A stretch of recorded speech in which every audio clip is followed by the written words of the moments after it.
আমাদের সবাইকে ভালো রাখে একজন, তিনি কে? সর্বাবস্থায় আমরা প্রশংসা করব একজনের, তিনি কে? খাওয়ার সময় প্রশংসা করবেন কার? ঘুমানোর সময় প্রশংসা করবেন কার? ইসলামের বিরোধিতা করে কাজ করবেন যখন, তখন প্রশংসা করবেন কার? লাইন ঘাট বুঝে উত্তর দিতে হবে। যদি মনোযোগ দিয়ে না শুনেন তাহলে উত্তর উল্টাপাল্টা হবে। ইসলামের বিরুদ্ধে কাজ করা যাবে? ইসলামকে নিয়ে ষড়যন্ত্র করা যাবে? ইসলামকে নিয়ে ষড়যন্ত্র করে পৃথিবীতে কেউ টিকতে পেরেছে? কেউ টিকতে পারে না। এজন্য আমরা ইসলামকে ভালোবাসি। ভালোবাসি কি বাসি না? বাসেন তো সবাই? কোনো সন্দেহ আছে এখানে? এজন্য বাংলাদেশে কথা বলতে হলে ইসলামের পক্ষে কথা বলতে হবে। চিল্লায় কোন ঠিক কিনা? ইসলামের বিরুদ্ধে কথা বললে বাংলাদেশের মানুষ কখনো বরদাস্ত করতে পারবে? আল্লাহ আমাদের সবাইকে বোঝার তৌফিক দান করুক, পড়েন আমিন। আজকে আমরা সময় খুব কম, এমনিতে আমরা আলোচনা করি 1 ঘন্টা, আজকে 15 মিনিট এমনিই গেছে গ্যাপে।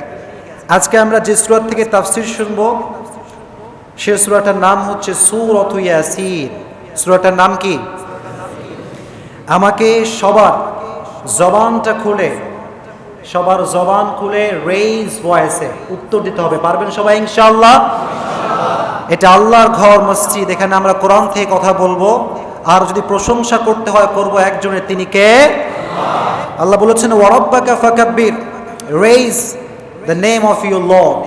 তুমি যেখানেই যাও না কেন রবের প্রশংসা করতে হবে, রবের নামে তাকবীর দিতে হবে। আমরা উচ্চ কণ্ঠে আল্লাহর নামে তাকবীর দিতে পারবো ইনশাআল্লাহ? সবাই আমার সাথে তাকবীর দিবেন, লিল্লাহি তাকবীর, লিল্লাহি তাকবীর, লিল্লাহি তাকবীর। আজকে আমরা কথা শুনবো সূরা ইয়াসিন থেকে। সূরা ইয়াসিনটা হচ্ছে মাক্কি সূরা। সূরা ইয়াসিনটার নাম কি? সূরার যে পর্ব, এখানে 2টা পর্ব থাকে, একটা মাক্কি পর্ব আর একটা কি পর্ব? কারণ আমার নবীর লাইফে পর্ব হচ্ছে 2টা, একটা মাক্কি পর্ব আর একটা কি পর্ব? মাদানী পর্ব। মাক্কি জীবনের ক্যারেক্টারিস্টিক্স হচ্ছে বিশ্বনবী কালেমার দাওয়াত দিয়েছেন, তাওহীদের দাওয়াত দিয়েছেন, রিসালাতের দাওয়াত দিয়েছেন। কিন্তু বিশ্বনবী নরম নরম কথা বলেছেন, সফটলি কনভারসেশন করেছেন। বিশ্বনবীর কথার যে কণ্ঠ এটা ছিল স্লো, কারণ বিশ্বনবীর ওই সময়ে কোনো দাপট ছিল। মানুষের দাপট যখন কম থাকে মানুষের কথার ভয়েসটা খুব লো হয়ে যায়, ঠিক কিনা? তো বিশ্বনবী তখন নরম নরম কথা বলতেন। বিশ্বনবীর মক্কার জীবনটা ছিল নরম জীবন। বিশ্বনবী কালেমার দাওয়াত দিয়েছেন, তাওহীদের দাওয়াত দিয়েছেন। কারণ পৃথিবীতে কোনো রব নাই, কোনো আল্লাহ নাই, আছে একজন, তিনি কে? আল্লাহ আছেন। এটা হচ্ছে মাক্কি জীবনের ক্যারেক্টারিস্টিক্স।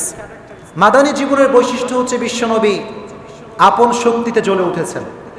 মাদানী জীবনে বিশ্বনবীর শক্তি ছিল, কারণ মাদানী জীবনে মুসলমানদের সংখ্যা কম না বেশি? যখন আপনার দলের লোক বেশি, শক্তিও আপনার বেশি, ঠিক কিনা? এজন্য বিশ্বনবী মাদানী জীবনের ক্যারেক্টারিস্টিক্স হচ্ছে বিশ্বনবী রেইজড ভয়েসে দাওয়াত দিয়েছেন। বিশ্বনবীর ওই সময় পাওয়ারটা খুব বেশি ছিল। মাদানী জীবনের আর একটা ক্যারেক্টারিস্টিক্স হচ্ছে বিশ্বনবী সমাজটাকে সংস্কার করেছেন। কি সংস্কার করেছেন? He was a very good reformer of the society. As a father, as a teacher, as a lawyer, as a commander, as a messenger, as a reformer of the society, Muhammad is the superman of the world. বলেন সুবহানাল্লাহ। বাবা হিসেবে, নেতা হিসেবে, সমাজ সংস্কারক হিসেবে বিশ্বনবীকে গোটা বিশ্বের জন্য সুপারম্যান করে পাঠিয়ে দিয়েছে একজন, তিনি কে? তাহলে বিশ্বনবীর পর্ব হচ্ছে কয়টা? জোরে কন্যা কয়টা? একটা হচ্ছে মাক্কি পর্ব, আর সেকেন্ডটার নাম কি কন্ত দেখি? মাদানী পর্ব। তাহলে এই সূরাটা কি মাক্কি পর্বের সূরা নাকি মাদানী পর্বের সূরা? মাক্কি পর্বের সূরা। মাশাআল্লাহ। এই সূরাটা আল্লাহ নাজিল করলেন। এই সূরার অনেক ফজিলত রয়েছে। আল্লাহর হাবিব বলেছেন, যে ব্যক্তি ঘুমানোর পূর্বে সূরা ইয়াসিন তেলাওয়াত করবে, একটা নিউ বর্ন বেবি যখন পৃথিবীতে ভূমিষ্ঠ হয়, একটা নবজাতক শিশু, তখন সে যেমন নিষ্পাপ থাকে, ঘুমানোর পূর্বে কেউ যদি সূরা ইয়াসিন তেলাওয়াত করে ঘুমায়, ঘুম থেকে উঠে আল্লাহ তাআলা তাকে ওই ছোট্ট বাচ্চার মতো নিষ্পাপ করে ঘুম থেকে উঠিয়ে দেয়। বলেন সুবহানাল্লাহ। আবার আল্লাহর হাবিব বলেছেন, যে ব্যক্তি সূরা ইয়াসিন একবার তেলাওয়াত করবে তার আমলনামে আল্লাহ তাআলা 10 খতম কোরআন তেলাওয়াতের সওয়াব দিয়ে দিবে। সূরা ইয়াসিন তেলাওয়াত করার ফজিলত আছে না নাই? আবার আল্লাহর হাবিব বলেছেন, ইকরাউ আলা মাউতাকুম সূরাতা ইয়াসিন, মুমূর্ষ ব্যক্তির সামনে দাঁড়িয়ে তোমরা সূরা ইয়াসিন তেলাওয়াত করো, তাহলে বিমানী মৃত্যু দিবে একজন, তিনি কে? যখন কেউ মারা যাবে, তার ডেথ চলে আসছে, আপনার এটা আপনি ফিল করছেন, তার সামনে দাঁড়িয়ে বেশি কথা বলবেন না। সূরা ইয়াসিন তার সামনে তেলাওয়াত করা যাবে ইনশাআল্লাহ। জোরে কোন ইনশাআল্লাহ। আবার আল্লাহর হাবিব বললেন, ইল্লা লিকুল্লি শাইইন কলবান ওয়া কলবুল কুরআনি সূরাতু ইয়াসিন। প্রত্যেকটা জিনিসের একটা কলব আছে, আর কোরআনের কলবের নাম হচ্ছে সূরাতু ইয়াসিন। কোরআনের কলবের নাম কি? আমাদের হার্ট, হৃদয় আছে না নাই? আপনার বডি যতই 6 প্যাক হোক আর 8 প্যাক হোক, আপনার হার্ট নাই, ইউ হ্যাভ নাথিং। যদি মানুষের হৃদয়টা স্পন্দন মানে সিস্টলিক অ্যান্ড ডায়াস্টলিক, এটা যতক্ষণ পর্যন্ত থাকে ততক্ষণ পর্যন্ত মানুষের শক্তির দাম আছে, মানুষের শরীরের দাম আছে। আর যখন মানুষের হৃদয়টা স্টপ, তখন যত বড়ই আপনার বডি হোক, যত শক্তিশালী সুঠাম দেহের আপনি হন না কেন, কোনো কাজ হবে? যখন হবে। এজন্য কোরআনের কলবের নাম হচ্ছে সূরাতু ইয়াসিন। এজন্য সূরা ইয়াসিন তেলাওয়াত করার দরকার আছে না নাই? তাহলে কলবকে যদি আপনি ঠিক রাখতে চান, তেলাওয়াত করবেন একটা সূরা। সূরাটার নাম কি? এখন তো বাংলাদেশের মানুষ বলে আয়না বসায়েদের মোর কলবের। কলবে কি আয়না বসানোর জায়গা না সূরা ইয়াসিন বসানোর জায়গা? কথা কন না, কি বসাবেন? কলবের ভিতরে সূরা ইয়াসিন বসাবেন, কোরআন বসাবেন, পারা যাবে ইনশাআল্লাহ। আর এই কলব, এটা বড় মারাত্মক একটা জিনিস। কলব যার ভালো, জীবন তার ভালো। কলব যার ভালো, লাইফ তার ভালো। কলব যার ভালো, আমল তার ভালো। চিল্লায় কোন ঠিক কিনা? আপনি ভালো আমল করলেন কিন্তু আপনার কলব সাফ না, আপনার মনে হিংসা বিদ্বেষে ভরপুর, তাহলে কি আপনার আমল কবুল হবে? কথা কোন হবে? এজন্য আল্লাহ বললেন, আলা বিযিক্রিল্লাহি তাতমাইন্নুল কুলুব। হৃদয়ের প্রশান্তি পাওয়ার জন্য টাকা পয়সা থাকলে চলবে না। বিশাল বড় ডুপ্লেক্স ট্রিপ্লেক্স হোম তোমার মনে শান্তি আসবে না। বিশাল বড় তোমার মার্সিডিজ গাড়ি তোমার শান্তি আসবে না। কারণ টাকার মধ্যে, বাড়ির মধ্যে, পয়সার মধ্যে কোনো শান্তি নাই। আল্লাহ বললেন, আলা বিযিক্রিল্লাহি তাতমাইন্নুল কুলুব। হৃদয়ের প্রশান্তি যদি পেতে চাও, টাকা দিয়ে তোমার হৃদয়কে প্রশান্ত করতে পারবা না, মার্সিডিজ গাড়ি দিয়ে প্রশান্ত করতে পারবা না। হৃদয়ের প্রশান্তি যদি পেতে চাও, জিকির করতে হবে, স্মরণ করতে হবে একজনের নাম, তিনি কে? If you want to gain the peace of your heart, then you have to remember the name of your Lord again and again. যদি আপনি আপনার হৃদয়ের প্রশান্তি পেতে চান, টাকা পয়সা দিয়ে হৃদয়ের প্রশান্তি আসবে না, ফ্ল্যাট দিয়ে আসবে না, ডুপ্লেক্স ট্রিপ্লেক্স হোম দিয়ে এটা আসবে না। এটা আসতে হলে জিকির করতে হবে একজনের, তিনি কে? এই জন্য টাকাওয়ালার সুখ থাকে না যদি টাকাওয়ালা আল্লাহকে স্মরণ না রাখে, ঠিক কিনা? অনেক টাকাওয়ালা আছে, গিয়ে দেখেন ঘুম আসে না রাতের বেলা, আছে না নাই? তো আসতে কোন কেন, আছে না নাই? বিশাল টাকার মালিক, অনেক বড় নেতা, অনেক বড় ডক্টর, অনেক বড় ইঞ্জিনিয়ার, আমরা দেখেছি ওয়ার্ল্ড ফেমাস মানুষ, কিন্তু ঘুম নাই, ঘুমের ওষুধ খাওয়া লাগে, এরকম লোক নাই? যদি বিশ্বাস না হয়, এখন বাংলাদেশের সহ গোটা বিশ্বের ওয়ার্ল্ড ফেমাস যে মুভিজ বিগেস্ট স্টার, তার নাম হচ্ছে শাহরুখ খান। খবর লাগান, ঘুম নাই, খাওয়া নাই, কিচ্ছু নাই। মিডিয়া খবর দেখছেন না আপনারা? এইটা তো টাকা পয়সা থাকলে সুখ পাওয়া যায়? কথা কোন পাওয়া যায়? সুখ পেতে চাইলে জিকির করতে হবে একজনের, তিনি কে? এজন্য আল্লাহর হাবিব বললেন, ইন্না লিকুল্লি শাইইন কলবান ওয়া কলবুল কুরআনি সূরাতু ইয়াসিন। প্রত্যেকটা জিনিসের একটা কলব রয়েছে, আর কোরআনের কলবের নাম হচ্ছে সূরাতু ইয়াসিন। মনে থাকবে ইনশাআল্লাহ। জোরে কোন ইনশাআল্লাহ। আবার এই সূরার নাম হচ্ছে সূরাতুল কাদিয়া। সূরা কাদিয়া মানে হচ্ছে যে জিনিসটা মানুষের প্রয়োজনকে পূরণ করে দেয়। দ্যাট মিনস এই সূরা যে তেলাওয়াত করবে, তার জীবনের যা চাহিদা, যে প্রয়োজন, আল্লাহ তাআলা নিজ কুদরতে তাদের সব পূরণ করে দিবে। বলেন সুবহানাল্লাহ। আবার আল্লাহর হাবিব বলেছেন এই সূরাটার নাম হচ্ছে সূরাতুল মুইম্মাহ। সূরার নাম কি? মুইম্মাহ। মুইম্মার একটা অর্থ হচ্ছে ব্যাপক। মুইম্মার একটা অর্থ কি? ব্যাপক। এর মানে হচ্ছে, তাফসীর হচ্ছে এরকম, এই সূরা যে পড়বে সেই ফায়দা পাবে। বলেন সুবহানাল্লাহ। সবার জন্য এটা আম, ব্যাপক। যেই তেলাওয়াত করবে তার জীবনটাকে নূর দ্বারা ভরপুর করে দিবে একজন, তিনি কে? আবার আল্লাহর হাবিব বললেন সূরাতুল মুইম্মাহ মানে হচ্ছে এমন সূরা যে সূরা শত্রুর চোখকে অন্ধ করে দেয়। শত্রুর চোখকে কি করে দেয়? অন্ধ করে দেয়। তাফসীরে কুরতুবীর মুসান্নিফ, উনি এমন একটা তাফসীর লিখেছিলেন, এই তাফসিরের কারণে তাকে জেলবন্দি করা হয়েছিল। তো উনি ছিলেন হি ওয়াজ এ পাওয়ারফুল ম্যান, খুব শক্তি ছিল না। তো উনি জেলের শিকল ভেঙে বের হয়ে গেছে। এবার বের হওয়ার পরে রাজার সেনারাও পিছনে পেছনে ভেগেছে। উনি মরুভূমিতে গিয়ে সূরা ইয়াসিন তেলাওয়াত করেছেন প্রথম 10 আয়াত। প্রথম কয় আয়াত? 10 আয়াত তেলাওয়াত করার সঙ্গে সঙ্গে আল্লাহ তাআলা ওনার সামনে যে শত্রুরা ছিল, যে সৈন্যরা ছিল, তাদের চোখকে অন্ধ করে দিয়েছে। বলেন সুবহানাল্লাহ। উনি সামনে বসা, সৈন্যরাও সামনে, কিন্তু তারা দেখতে পাচ্ছে না। সুবহানাল্লাহ পড়েন। এই জন্য শত্রুর কবলে পড়লে সূরা ইয়াসিন তেলাওয়াত করা যাবে ইনশাআল্লাহ। জোরে বলেন ইনশাআল্লাহ। আবার এই সূরার নাম হচ্ছে সূরাতুল আযীমা। সূরার নামটা কি বলেন তো দেখি? আযীমা মানে হচ্ছে সুমহান, সুউচ্চ, যার উপরে কোনো সূরা হতে পারে আযীমা। এই আযীমাটা এটা জানানো শব্দ নয়। সূরা ফাতিহার নামটাও হচ্ছে আযীমা। আল্লাহ বলেছেন ওয়ালাকাদ আতাইনাকা সাবআম মিনাল মাথানি ওয়াল কুরআনাল আযীম। নবী হে, আমি আপনাকে দিয়েছি নিত্য পাঠনীয় সপ্তম বাক্য। এই সূরাটার নাম কি?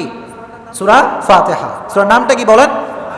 প্রত্যেক ওয়াক্তের সালাতে আমরা একটা সূরা পড়ি শুরুতে, সূরাটার নাম কি? তাহলে আযীমা এই শব্দটা এটা সাধারণ কোনো শব্দ নয়। এই পৃথিবী যখন ধ্বংস হয়ে যাবে এটাকে বলা হয় জালজালা। এটা কি বলা হয়? Earthquake. The biggest earthquake will happen in the day of judgement. এই যে একটা বিশাল বড় ভূমিকম্প হবে, ভাইব্রেশন গোটা পৃথিবী কেঁপে উঠবে, এটাকে আল্লাহ বলেছেন আযীম। এটাকে আল্লাহ কি বলেছেন? আল্লাহ বললেন ইন্না জালজালাতাস সাআতি শাইউন আযীম। কিয়ামতের পূর্বে একটা আর্থকুয়েক হবে, একটা বিশাল বড় প্রকম্প সৃষ্টি হবে। এটা সাধারণ কোনো ভূমিকম্প নয়, এটা সাধারণ কোনো আর্থকুয়েক নয়, এটা হচ্ছে বিশাল ভূমিকম্প। তাহলে আযীম শব্দটা এমন জায়গায় আসে যেটা খুব সিরিয়াস ম্যাটার, যেটা খুব সুউচ্চ বিষয়। এর সম্মানটাকে বাড়িয়ে দিয়েছে একজন, তিনি কে? আবার আল্লাহ তাআলা বিশ্বনবীর ক্যারেক্টারের ক্ষেত্রে বলেছেন আযীম। আল্লাহ বলেছেন নবী আপনার চরিত্র সাধারণ চরিত্র নয়। ওয়া ইন্নাকা লাআলা খুলুকিন আযীম। আপনার চরিত্রকে গোটা বিশ্বের মাঝে পবিত্র এবং উত্তম চরিত্র বানিয়ে দিয়েছে একজন, তিনি কে? O my prophet, indeed and verily you are on a standard of amazing character. নবী হে, আপনার যে ক্যারেক্টার, আপনার যেই চরিত্র, এটা সাধারণ কোনো চরিত্র নয়। গোটা বিশ্বে সবচেয়ে সুউত্তম চরিত্রের অধিকারী আপনাকে বানিয়ে দিয়েছে একজন, তিনি কে? এজন্য নবীর চরিত্র এটা হচ্ছে আযীম। এজন্য আযীম শব্দ কি সাধারণ শব্দ নাকি অসাধারণ শব্দ? জোরে কোন নাকি? তাহলে এই সূরাটা কি সাধারণ নাকি অসাধারণ? এটা বুঝে আসছে সবার? মাশাআল্লাহ। সবাই বলেন আলহামদুলিল্লাহ। আবার এই সূরা আল্লাহ শুরু করেছেন শব্দ দিয়ে, ইয়াসিন। এটা কি কোনো বাক্য না শব্দ? শুধু শব্দ না, এটা হচ্ছে অক্ষর। ইয়াসিন।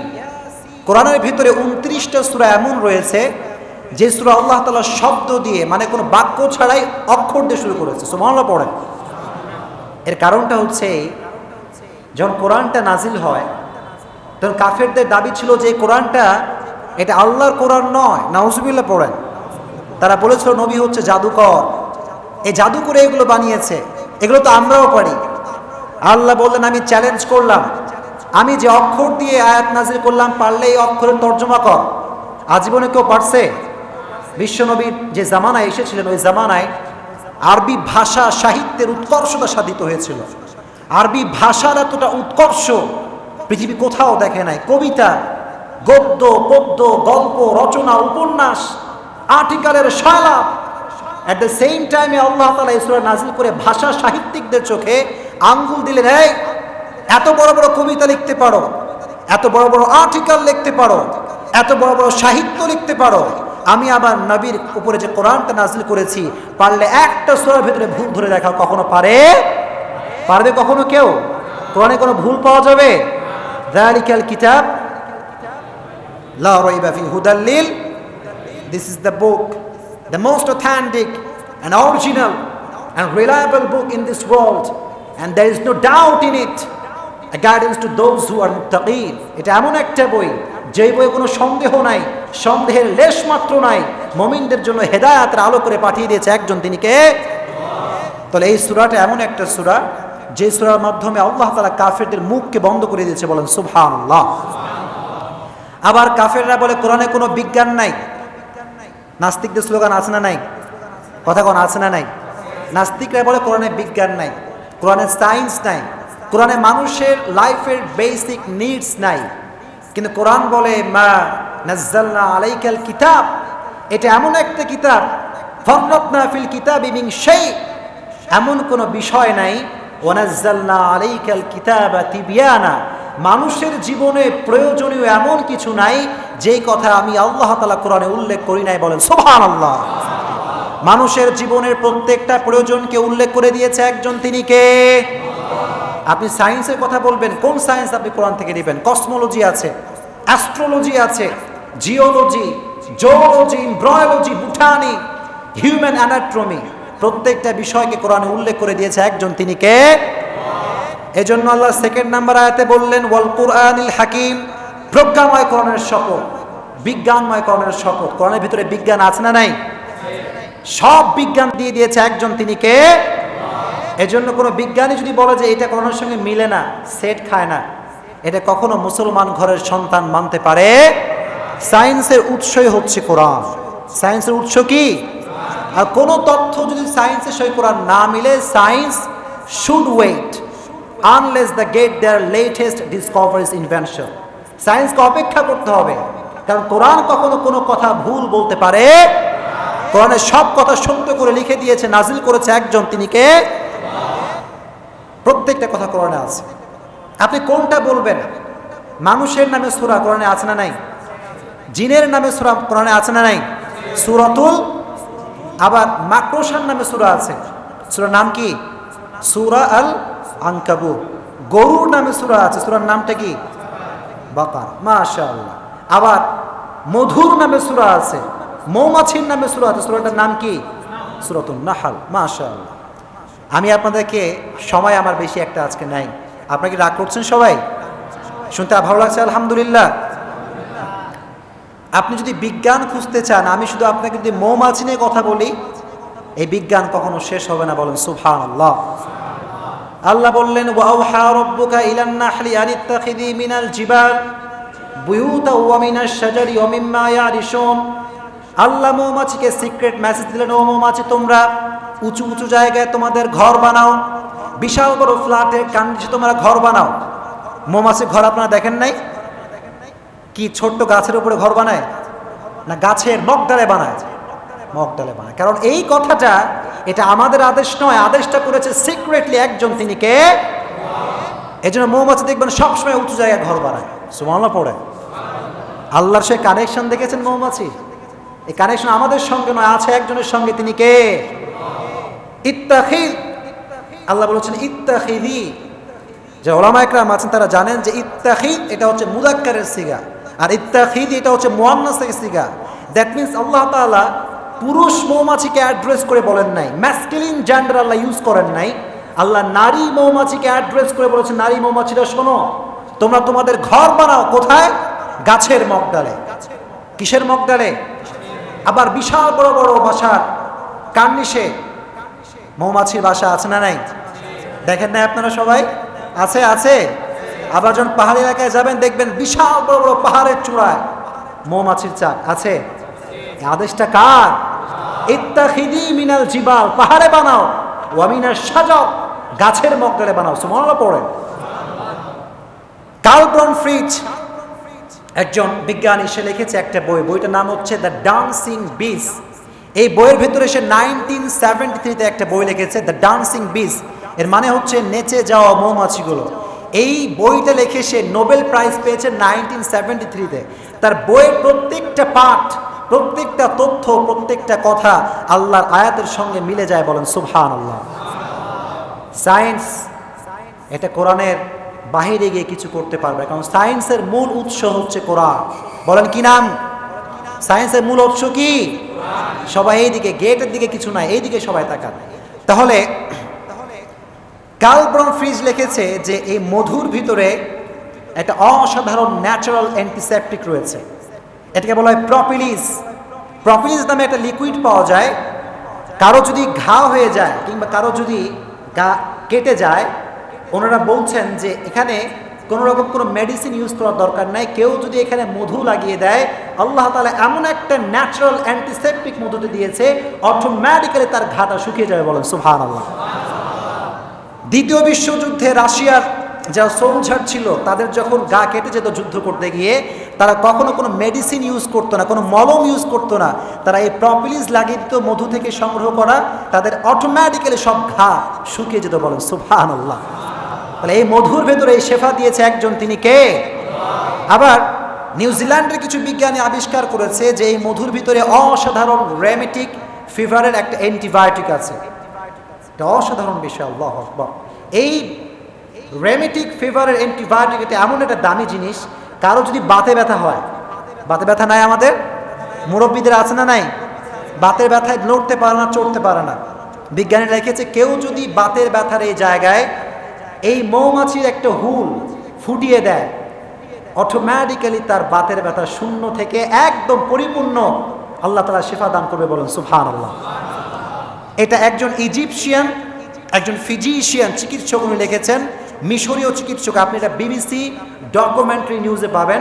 উনি লিখেছেন যত বাতের ব্যথার রোগী আছে কাউকে উনি চিকিৎসা করে না, ওখানে নিয়ে এসে বেডে শুয়ে দেয়, একটা মৌমাছি ধরে এনে হুলটা ফুটায় দেয়, আর রুগী তো ও মা গো বাবা গো বাঁচাও বাঁচাও করে, কিন্তু 10 মিনিট পরে তার সব বাতের ব্যথা সেরে যায়। বলেন সুবহানাল্লাহ। বিবিসি ডকুমেন্টারি নিউজ এইটা আছে, আপনারা দেখে নেবেন, সমস্যা নাই।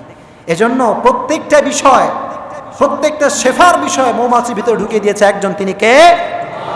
আবার এই যে আমরা মধু খাই, এই মধুর মৌচাকের আশেপাশে প্রায় অন এন অ্যাভারেজ প্রায় 60,000 মৌমাছি থাকে। সুবহানাল্লাহ পড়ে। কয় হাজার? 3 ভাগে বিভক্ত। কয় ভাগে? একটা হচ্ছে মেল বি, পুরুষ মৌমাছি, আর একটা হচ্ছে ওয়ার্কার বি, যারা কাজ করে তারা, আর একটা হচ্ছে কুইন বি, নারী মৌমাছি। এই 3 ভাগের ভিতরে পুরুষরা হচ্ছে বংশ বৃদ্ধির কাজে আসে, আর যারা ওয়ার্কার বি তারা মধু সংগ্রহ করে, আর কুইন বি অর্থাৎ নারী মৌমাছি পুরো মধুকে সংরক্ষণ করার জন্য যে লিডিং দরকার, যে পথ প্রদর্শন দরকার, প্রত্যেকটা পথ প্রদর্শন এই নারী মৌমাছি দেয়। বলেন সুবহানাল্লাহ। এজন্য আল্লাহ তাআলা ইত্তাখিদ এটা বলেন না, ইত্তাখিদি, পুরুষ মৌমাছিকে অ্যাড্রেস না করে নারী মৌমাছিকে অ্যাড্রেস করেছেন। দ্যাট মিনস পুরো মৌমাছির যে প্রসেসিং, এটা কোনো পুরুষের কাজ নয়, এটা হচ্ছে নারীর কাজ। এই আদেশটা কার? জোরে কোন কার? আল্লাহর আদেশ। আবার আপনারা অবাক হবেন, মধুটা কেমন করে সংগ্রহ করা হয়, ভালো করে শোনেন। একটা মৌমাছি মধুকে সংরক্ষণ করবার জন্য তার বাসার থেকে প্রায় 10 মাইল দূরে চলে যায়। কয় মাইল দূরে? 10 মাইল দূরে গিয়ে পুষ্পরস, বনাজি গাছ, সব গাছ থেকে তারা পুষ্পরস সংগ্রহ করে।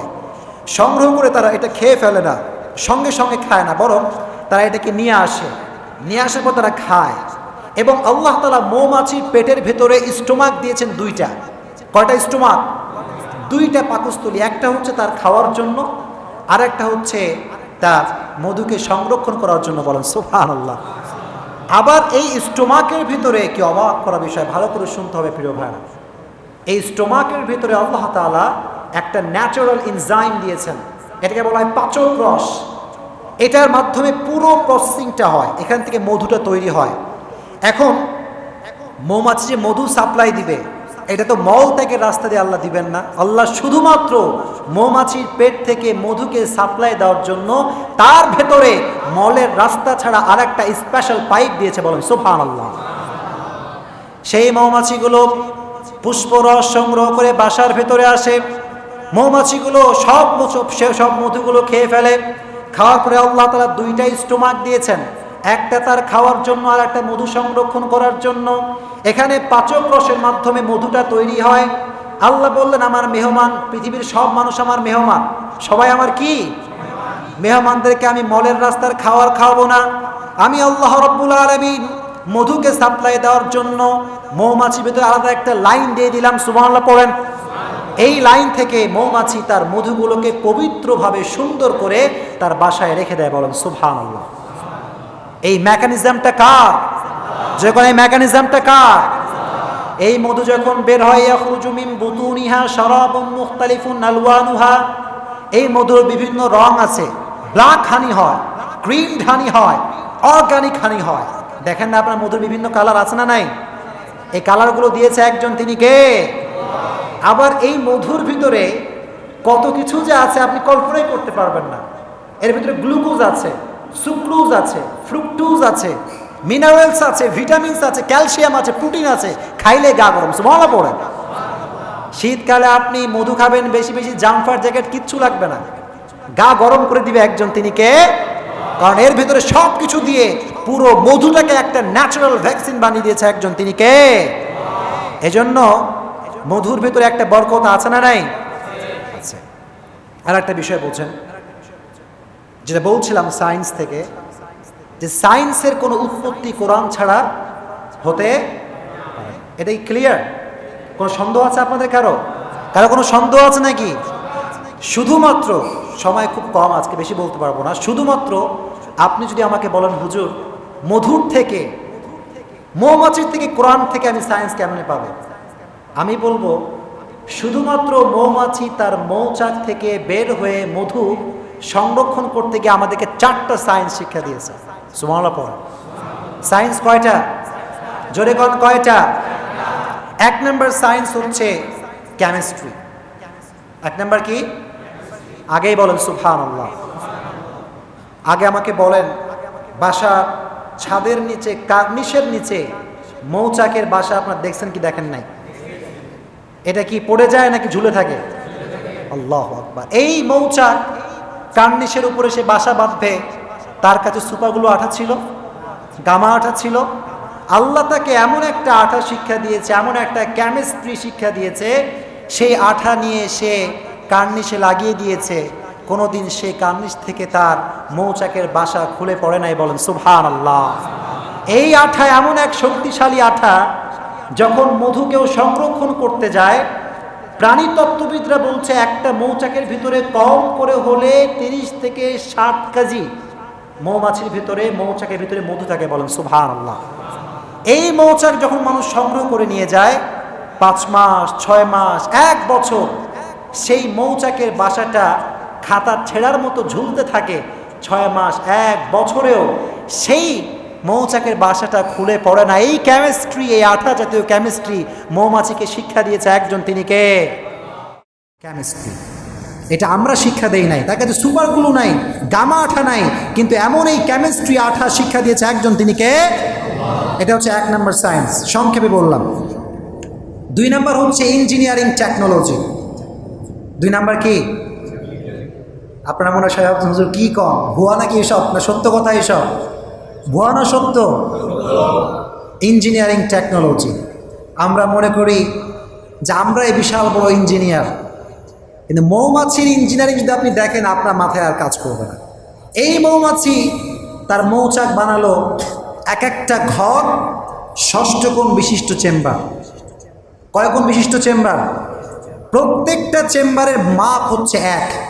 তার কাছে স্কেল ছিল না, তার কাছে কোনো প্রকার কোনো কিছুই ছিল না, জ্যামিতি বক্স ছিল না, টুল ছিল না। প্রত্যেকটা ঘরের স্কোপকে, প্রত্যেকটা ঘরের এই সংস্করণ সে একই মাপে করেছে।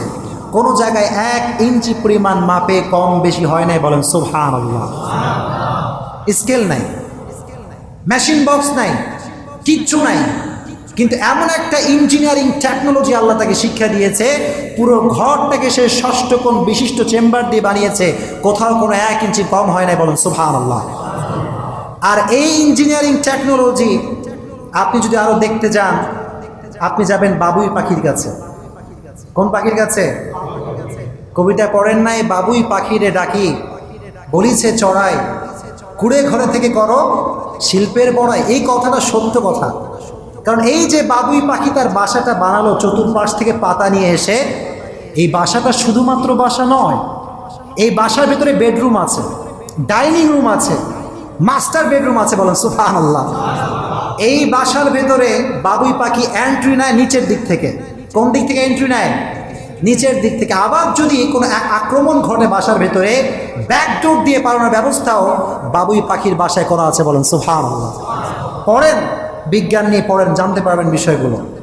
সবচাইতে অবাক করার বিষয় হচ্ছে এই যে বাবুই পাখি এত সুন্দর হোম মেড করেছে, যেখানে বেডরুম আছে, ডাইনিং রুম আছে, মাস্টার বেডরুম আছে, নাই শুধু টয়লেট, নাই কি নাই টয়লেট। আর একটা সমস্যা তাদের হচ্ছে বাসার ভিতরে আরএপি বা কোনো কারেন্টের লাইন তাদের বাসার ভিতরে নাই। এখন কারেন্টের লাইন ছাড়া বাসার ভিতরে স্বামী স্ত্রী বাচ্চাকে বসবাস করা যায়? যায়? তারা পড়ছে মহাবিপদে। তার মাথার ভিতরে আল্লাহ তাআলা এমন ইঞ্জিনিয়ারিং টেকনোলজি শিক্ষা দিয়েছে, চতুর্পাশ থেকে কাদা সংগ্রহ করে এনে পুরো বাসাটাকে সে কাদা দিয়ে ঘিরেছে। ঘেরার পরে 5-10টা কোন পোকার পাছায়, আলো জোরে বলুন দেখি, জোনাকি পোকা। এই বাবুই পাখি চতুর্পাশে কাদা দিয়ে ঘিরে কয়েকটা জোনাকি পোকা ধরে এনে মাথা বের করে দিয়ে পাছা ভেতরে ঢুকাই দিয়েছে। অটোমেটিক্যালি তার ঘরের ভেতরে 0 লাইটের বাল্ব চালু হয়ে গিয়েছে। বলুন সুবহানাল্লাহ।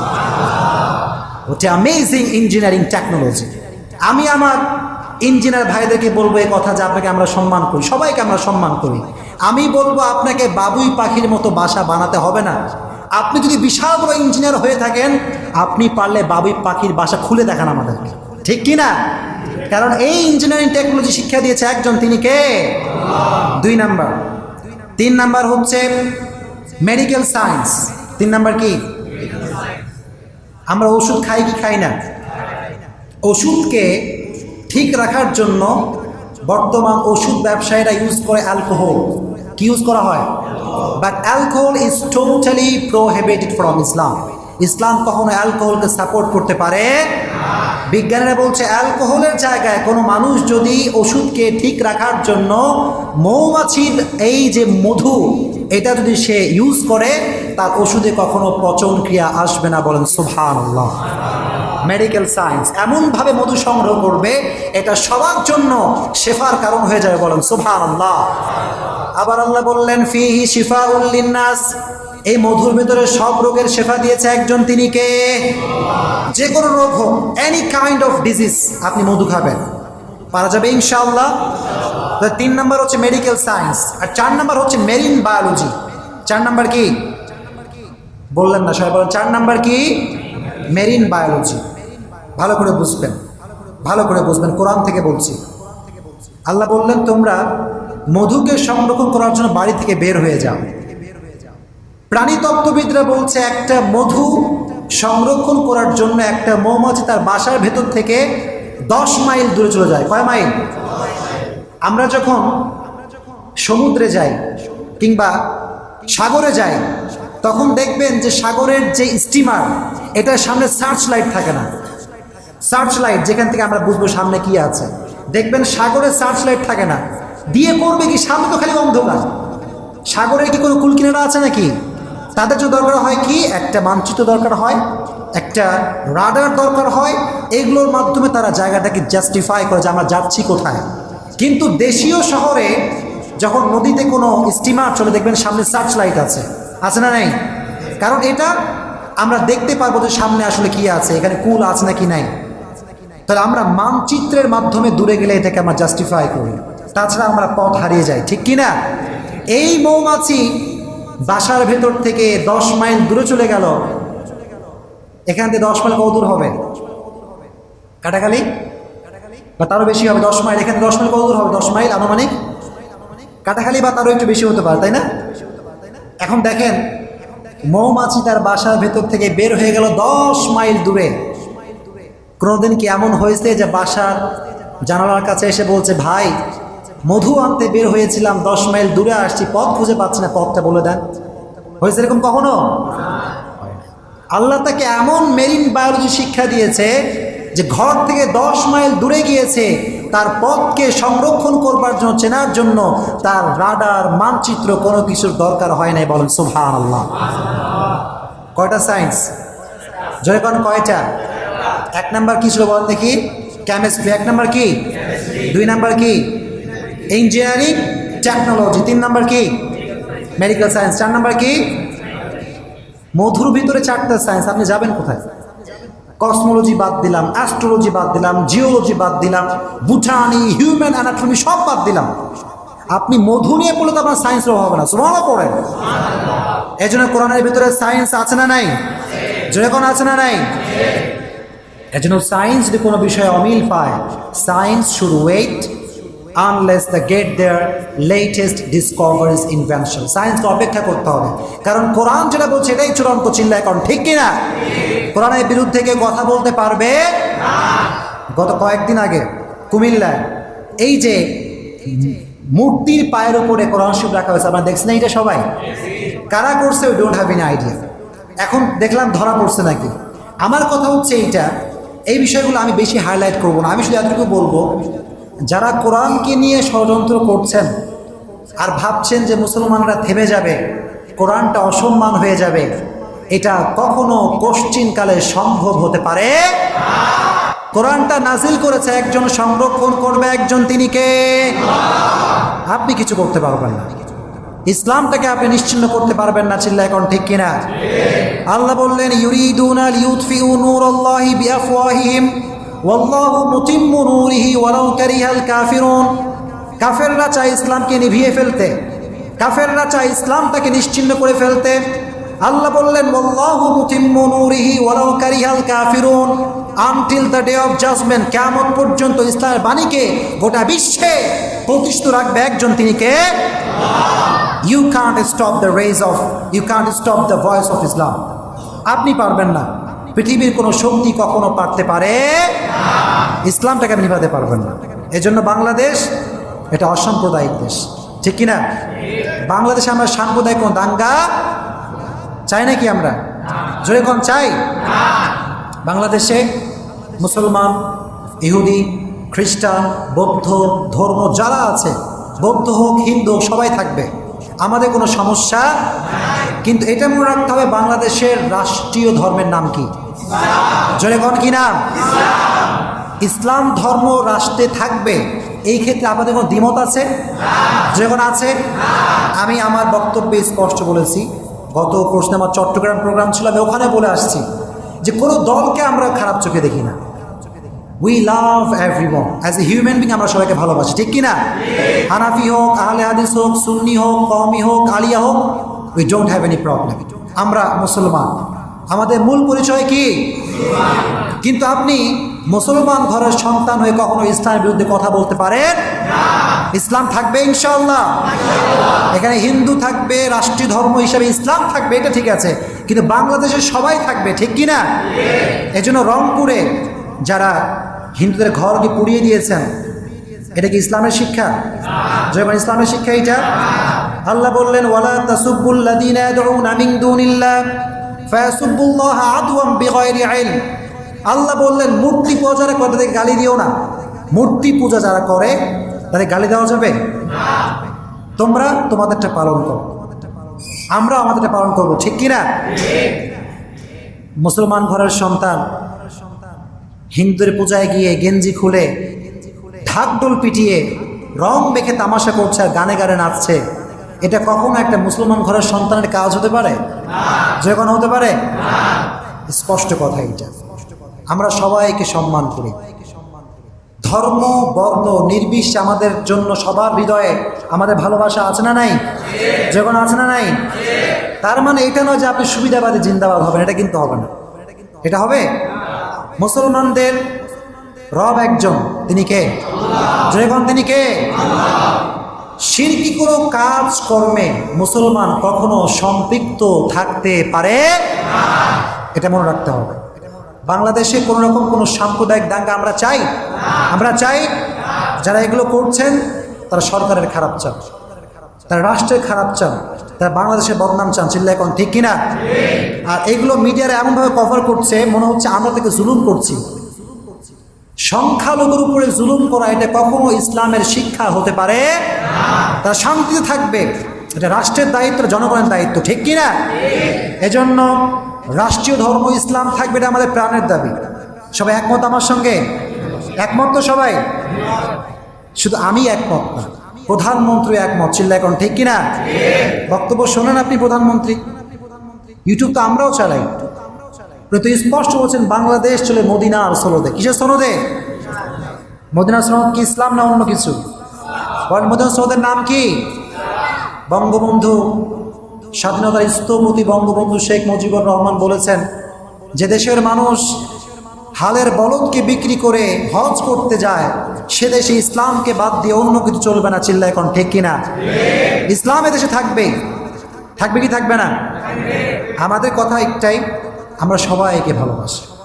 আমাদের কথা এক জায়গায়, ইসলাম। আমাদের কথা কোথায়? ইসলামের বিরুদ্ধে আপনি বলবেন, আপনি কোথাকার কে দেখার কোনো সময় আমাদের কথা বলেন, আমাদের কোনো সময়। আপনি ইসলামের পক্ষে, আমিও আপনার পক্ষে, আপনি ইসলামের বিপক্ষে, আমিও আপনার বিপক্ষে। চিল্লা এখন ঠিক কিনা? এমন থাকবে ইনশাআল্লাহ।